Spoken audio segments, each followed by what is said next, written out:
नमस्कार, मैं हूं राजन वैद। आप देख रहे हैं ग्रेटर जम्मू वर्चुअल का सैनिक स्पीक प्रोग्राम।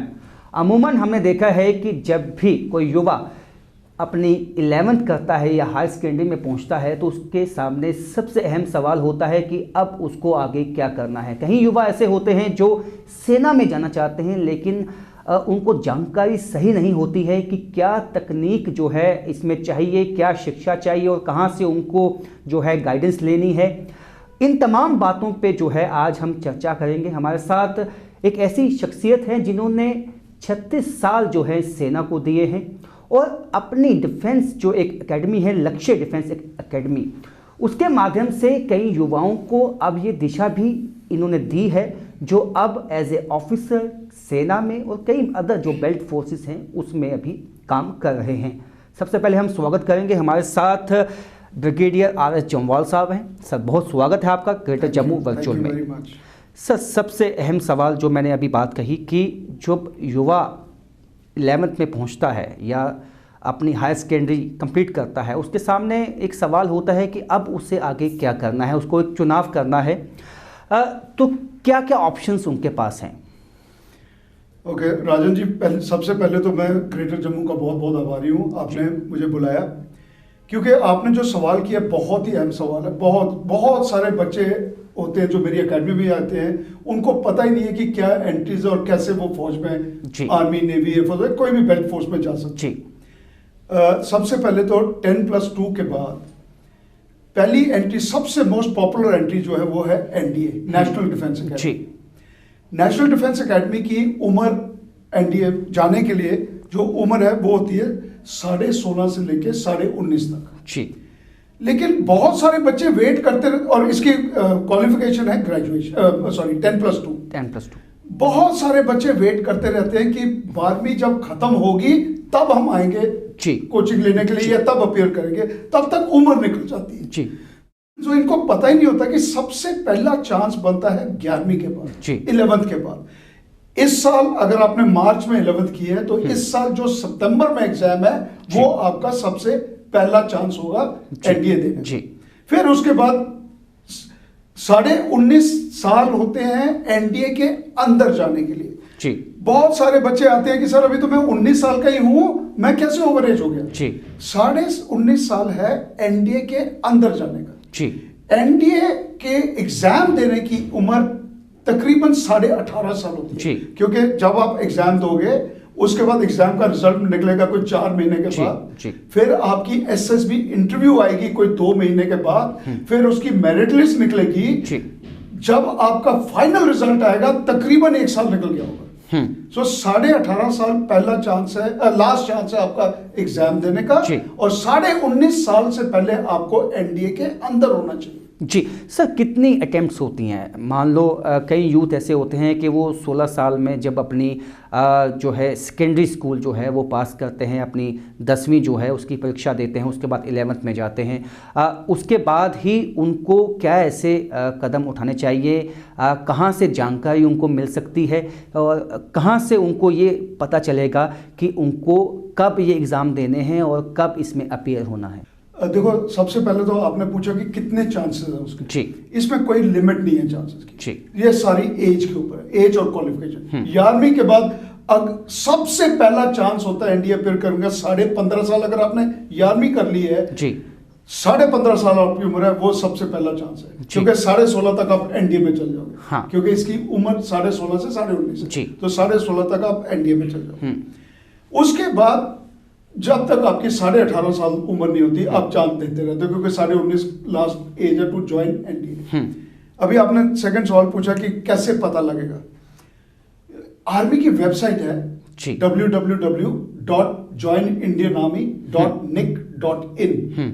उसमें पूरी नोटिफिकेशंस निकलती है, उसमें पूरी जानकारी मिल जाती है कि इसके लिए कितनी हाइट होनी चाहिए, कितनी उम्र होनी चाहिए, मेडिकल में क्या होना चाहिए, आईसाइट कितनी वीक होनी चाहिए, टेंशन पॉइंट्स कितने होने चाहिए, सारा कुछ उसमें दिया हुआ है। सो जो भी स्टूडेंट जो आपके ये देख रहे हैं प्रोग्राम, जो ये करना चाहते हैं, मेरा वेरी सिंसियर रिकमेंडेशन है उनको कि joinindianarmy.nic.in पे जाके सारी जानकारी वहाँ पर मिल जाएगी। सर, इसके साथ साथ कई युवा हैं वो इसका भी चुनाव करते हैं कि हमें इन्फेंट्री में जाना है, एयरफोर्स में जाना है या नेवी में जाना है। क्या इसका चुनाव भी एनडीए के बाद होता है या उससे पहले वो चुनाव कर सकते हैं जब ये एग्ज़ाम में अपीयर होंगे? ओके, ऐसा है, एनडीए में जब वो अपीयर कर, जब अपना फॉर्म भरते हैं जी, एडमिशन फॉर्म एनडीए का एग्जाम देने के लिए, तो उसमें उनको चॉइस देनी पड़ती है कि what is your first choice, what is your second choice, what is your third choice, कि पहले आर्मी, नेवी, एयरफोर्स, या कई कहते हैं मैं सिर्फ एयरफोर्स में जाना है, नेवी और आर्मी लास्ट चॉइस है, वो आपने देनी होती है। उसके हिसाब से एग्जाम सबका बराबर होता है जी, जो रिटन एग्जाम है।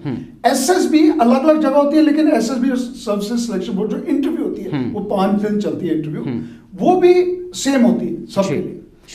एनडीए जब आप चले जाते हो तो आपने मान लो चॉइस दी है कि मैं आर्मी में जाना चाहता हूं, तो आपने एनडीए कर लिया। फोर्थ, एनडीए में 6 टर्म्स होते हैं, 3 साल, 6 टर्म्स, 6 महीने का एक टर्म, 6 टर्म। फोर्थ टर्म के बाद आपने अगर अपना चॉइस चेंज करना है तो आप चेंज कर सकते हो। फोर्थ टर्म के आपका सोचते हो नहीं यार आर्मी नहीं, मैंने नेवी में जाना है, तो आप अपनी चॉइस चेंज कर सकते हो नेवी में। अगर वैकेंसी होगी तो आपको आप चॉइस चेंज करने का आपको अथॉरिटी मिल जाती है जी सर। इसके साथ साथ सर पहले हमने देखा है अमूमन जो युवा हैं उनको ये पता होता है कि ठीक है एनडीए है सेना में जाने के लिए, या ग्रेजुएशन के बाद सीडीएस है। क्या और भी ऐसे माध्यम हैं? ओके, सबसे पहले तो मैं 10+2 के बाद ही बताता हूँ। एक एंट्री कोई तकरीबन 20-25 साल पहले शुरू हुई थी जिसको कहते हैं TES, टेक्निकल एंट्री स्कीम। इसकी भी उम्र 16.5 से लेकर 19.5 तक है। जो भी स्टूडेंट पीसीएम में, फिजिक्स, केमिस्ट्री, मैथ्स में, उसको 12th में 10+2 में 70% से ज्यादा मिलता है तो वो अप्लाई कर सकता है।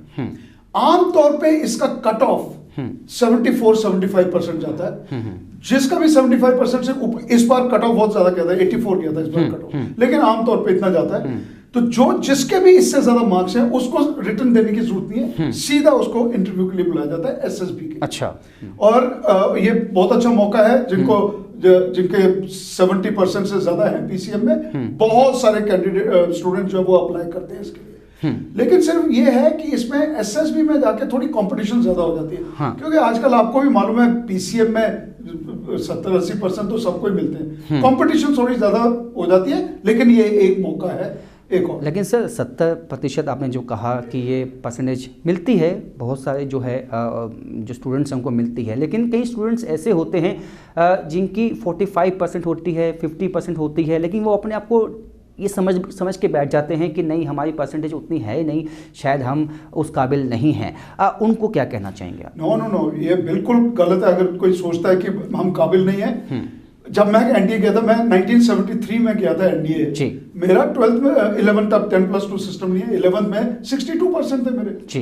तब फर्स्ट डिवीजन कहते थे, बहुत हाई परसेंटेज होती थी, 62 भी अच्छा लगता। ऐसा कुछ नहीं, जो जिसके 45 है, 50 हैं, आप एनडीए के लिए ट्राई करो। एनडीए के लिए तो कोई परसेंटेज नहीं, तो वो अपीयर हो सकता है। बिल्कुल, सिर्फ टीएस में नहीं जा सकता, टेक्निकल एंट्री स्कीम जिसमें सिर्फ इंटरव्यू होती है, उसमें नहीं जा सकता। ओके, उसके बाद जो मान लो जिसने ये बोट मिस कर दी, ना एनडीए जा पाया, मतलब कोई चांस नहीं बना, या ना टीएस, या उम्र ज्यादा हो गई, वो उसके लिए फिर ग्रेजुएशन के बाद बहुत ऑप्शंस है। एक तो जैसे आपने अभी बताया CDS, combined defence services exam, CDS, इसकी उम्र होती है 19 साल से लेकर 24 साल तक आर्मी के लिए। और अगर ओटीए, शॉर्ट सर्विस कमीशन जिसको कहते हैं, ऑफिसर्स ट्रेनिंग एकेडमी में जाना है, तो उसकी उम्र होती है 19 साल से लेकर 25 साल तक। Any graduate in any field, किसी में भी हो आप, तो आप इसमें अप्लाई कर सकते हो। इसका भी पहले रिटर्न होता है, जब रिटर्न क्लियर करोगे तो एसएसबी होती है। रिटर्न चाहे एनडीए का रिटर्न जो है और सीडीएस का रिटर्न, बाकी सब कुछ सेम है, सिर्फ लेवल में थोड़ा फर्क पड़ जाता है। हाँ। और इसमें 10 सब्जेक्ट होते हैं, चाहे वो एनडीए हो चाहे सीडीएस हो, 10 सब्जेक्ट होते हैं। एंड वो 10 सब्जेक्ट्स में जब आप जो पास कर लेते हो, फिर एसएसबी के लिए जाते हो, तो ये एक और ग्रेजुएशन के बाद ऑप्शन। तो सर जो आपने कहा अमूमन एक जैसे ये पेपर होते हैं, तो जो उसका सिलेबस होता है इन पेपर्स का, ये भी 10th बेस होता है, 12th बेस होता है? एनडीए का जो पेपर है वो होता है 12th बेस जी। वो उसका मैथ्स जो है वो 12th बेस जी। जो ग्रेजुएशन के बाद जो CDS का होता है वो 10th बेस पे होता है उसका मैथ्स जी। बाकी history geography polity economics current affairs GK वगैरह वो सब नियरली सेम है, सिर्फ लेवल में फर्क पड़ जाता है क्योंकि वो ग्रेजुएट है उनका थोड़ा लेवल ऊंचा हो जाता है, इनका थोड़ा लेवल ना, अदरवाइज सारा 10th बेस। सर इसके साथ साथ कुछ युवा जो है वो मेडिकल फील्ड में भी जाना चाहते हैं सेना में, क्योंकि कुछ डॉक्टर्स भी सेना में हैं और उनके लिए वो आइडल होते हैं, क्योंकि वो सेना की उस वक्त मदद करते हैं जब कोई कॉम्बैट ऑपरेशंस होते हैं उसके बाद, तो उनके लिए क्या आप बताएंगे? मेडिकल में जाने के लिए दो ऑप्शन हैं जी। एक तो है AFMC arm forces medical college जो पुणे में है जी। इसकी एंट्री होती है 10+2 के बाद। इसका नीट का एग्जाम होता है जी मेडिकल का। हाँ। उसके स्कोर के ऊपर डिपेंड करता है, कट ऑफ रखते हैं इतने से ज्यादा उनको वो बुलाते हैं। फिर पहले छोटा सा रिटन टेस्ट होता है जिसमें इंग्लिश लैंग्वेज होती है, मैथ्स होता है, रीजनिंग होती है, तो छोटा सा टेस्ट होता है। उसके बाद उनकी इंटरव्यू होती है जिसमें साइकोलॉजिक टेस्ट होता है और ग्रुप डिस्कशन। जी जी। तो वो है उसके बाद वो 10+2 के बाद AFMC में चले जाते हैं जो सिलेक्ट होते हैं। मेडिकल उधर ही करते हैं, वो पूरा खर्चा सब गवर्नमेंट का है, वो नहीं सारा मेडिकल। उसके बाद इनफैक्ट पोस्ट ग्रेजुएशन भी जिन्होंने करनी है वो आर्मी वाले भेजते हैं जी। दूसरा तरीका है अगर आपने ऑलरेडी MBBS कर ली है जी। अगर आपने MBBS कर ली है तो उसके लिए जो उम्र है अप टू 42 इयर्स, उसमें फिर उसके बाद बोर्ड ऑफ ऑफिसर्स बिठाया जाता है R&R में, रिसर्च एंड रेफरल हॉस्पिटल है दिल्ली में। तो दिल्ली में जो R&R हॉस्पिटल है वहां पर बोर्ड ऑफ ऑफिसर होता है जहां इनकी इंटरव्यू होती है। जब वो सिलेक्ट हो जाते हैं फिर तो इनकी लखनऊ में जो आर्मी मेडिकल कॉलेज है वहां पर ट्रेनिंग होती है और उसके बाद ये ऑफिसर बन जाते हैं। अप टू 42 इयर्स इसकी एज होती है। अच्छा सर, इसके साथ साथ टेरिटोरियल आर्मी में भी ऑफिसर जाते हैं, क्या उनकी एज का क्या होती है और उसका प्रोसीजर क्या है जाने का? टेरिटोरियल आर्मी में जाने के लिए पहली बात तो you have to be a graduate. उसकी उम्र है 21 साल से लेकर 42 साल तक। अच्छा। सो बहुत सारे हैं जो आर्मी में जाना चाहते हैं लेकिन अनफॉर्चुनेटली किसी वजह से, फैमिली की वजह से या बदकिस्मती से NDS CDS में नहीं हुए, तो उसमें आप अप टू 42 इयर्स उसमें एक टेस्ट होता है written test, but you have to be gainfully employed. उसका एक शर्त है that you have to be, कहीं ना कहीं आप सर्विस कर रहे होना चाहिए। कहीं भी, चाहे आप प्राइवेट ट्यूशन ही ले रहे हो, कहीं you have to be gainfully employed. And then उसके बाद रिटन टेस्ट होता है और रिटन टेस्ट के बाद फिर उनका एक PIB होता है, प्री इंटरव्यू बोर्ड, हर कमांड में होता है। हर कमांड में, जैसे हमारा JNK का नदन कमांड इधर उधमपुर में होता है, प्री इंटरव्यू बोर्ड, वहां ऑफिसर्स बैठते हैं इंटरव्यू ले, उसमें अप्रूव होते हैं फिर वो जाते हैं SSB के। और जब SSB हो जाती है फिर उनकी ट्रेनिंग जो है उनको पहले 3 महीना रिक्रूटमेंट ट्रेनिंग कराई जाती है TA बटालियन के अंदर। ठीक। उसके बाद IMA में, इंडियन मिलिट्री अकेडमी देहरादून में 3 महीने की ट्रेनिंग होती है 2 साल के अंदर कमीशन होने के 2 साल के अंदर। उसके बाद हर साल 2 महीने उन्होंने फौज ज्वाइन करनी है, यूनिफॉर्म पहननी है, अपनी ट्रेनिंग करनी है। उसके बाद अपना काम करे, कोई डॉक्टर है, कोई प्रोफेसर है, कोई इंजीनियर है, कोई रेलवेज में है, अपना अपना काम करे। तो बेनिफिट्स क्या उनको सेम होते हैं? बिल्कुल सेम बेनिफिट्स होते हैं आर्मी ऑफिसर।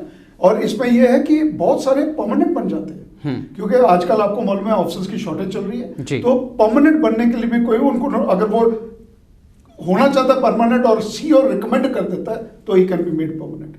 ये बहुत ही अहम आपने बात बताई कि TA जो है टेरिटोरियल आर्मी में भी जाके आप ऑफिसर बन सकते हो और एक रेगुलर कमीशन में आ सकते हैं।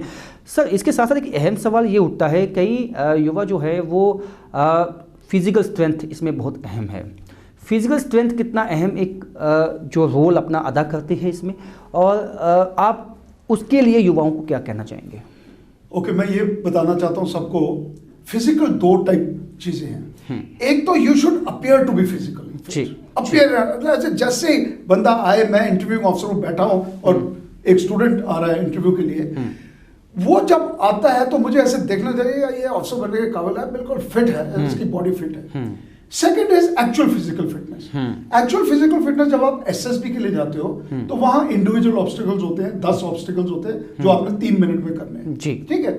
तो ये नहीं कि सब 10 के 10 ही करते हैं, कई 4 भी करते हैं, लेकिन उसमें थोड़ी सी स्टेमिना का पता लग जाता है। हाँ। अदरवाइज और कोई वो जब अकेडमी में जाएंगे, ट्रेनिंग इतनी, एनडीए में जब आप जाओगे पूरा टाइम आप फिजिकली करते रहोगे, दौड़ते ही रहोगे, तो वो फिजिकल फिटनेस हो जाती है। लेकिन इसके अलावा और बहुत सारी एंट्रीज हैं जो टेक्निकल वालों के लिए है, और जो you see like graduate non UPSC जिसमें एग्जाम नहीं होता जी, उसमें दो, एक तो बहुत ही अहम सबके लिए वो है एनसीसी स्पेशल एंट्री जी। जिन्होंने एनसीसी ली है, अगर उन्होंने ग्रेजुएशन कर ली है और ग्रेजुएशन में 50% से ऊपर उनको मिले हैं एंड एनसीसी में सी सर्टिफिकेट मिला है with B grade, minimum B grade, A हो सकता है या बी हो सकता है, minimum B grade, then they can apply for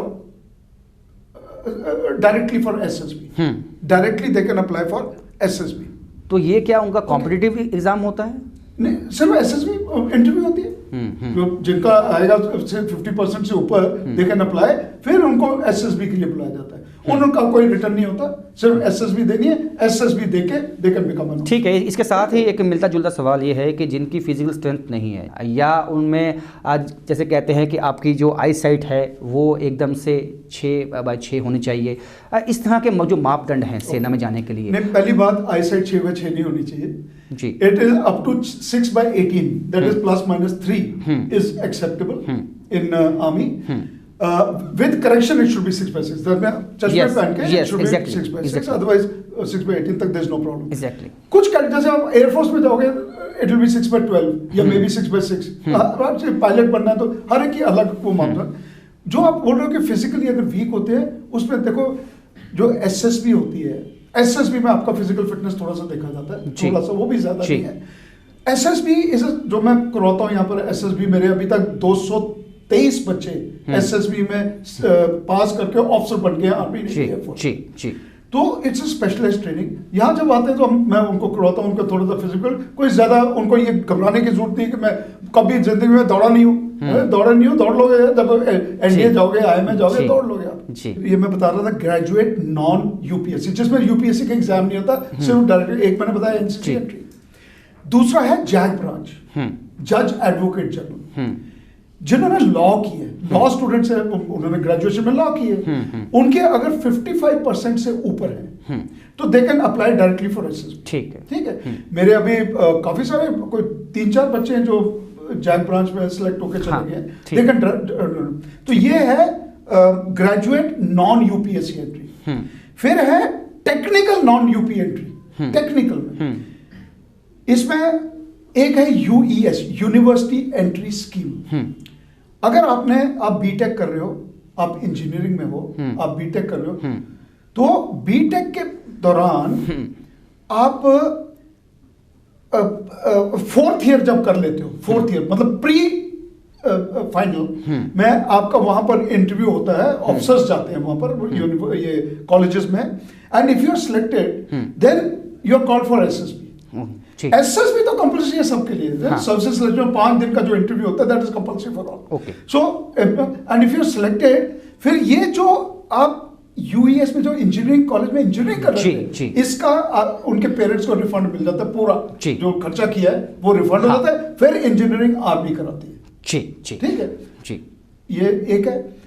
उसके बाद एक और है टीजीसी, ये है pre university, okay, that pre final, UES university education. एक है टीजीसी, टेक्निकल ग्रेजुएट कमीशन, ये है आफ्टर योर फाइनल्स, जब फाइनल हो जाता है। इसकी एज है अप टू 27 ईयर्स, यूएस की age is up to 24 years, और जो टीजीसी है इसकी age is up to 27 years and 20 to 27। और इसमें भी अगर आपके ये जो है इंजीनियरिंग कर लिया है, मोर देन 60% आपको मिले हैं, then you can apply for TGC, सिर्फ एसएसबी। ओके।